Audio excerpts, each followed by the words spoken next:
గదిలో ఎవరూ లేరు. గది నిండా నిశ్శబ్దం. సాయంత్రం 6:30. గది లోపల చినుకుల వలె చీకట్లు.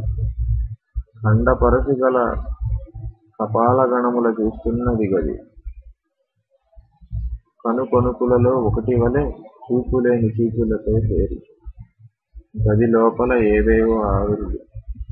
దూరాన నింగి మీద తోచిన ఒక చుక్క మిణుకు చూపులు మెల్లమెల్లగా విసిరి గదిని తలపోతతో కౌగిలించుకుంటున్నది.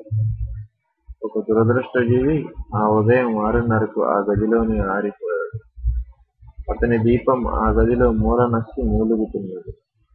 ప్రమిదలో చమురు తాగుతూ పలుదిక్కులు చూస్తున్నది. చీకటి బోనులో సింహములా నిలుచున్నది. కత్తి గంటి మీద నెత్తిటి బొప్పిలాగున్నది. ప్రమిదలో నిలిచిన పలుదిక్కులు చూస్తున్న దీపం. అకస్మాత్తుగా ఆ దీపం ఆకాశతారను చూసి రాకాసి కేకలు వేసింది. ఆకాశతార అదరపు చూపులు చాపింది.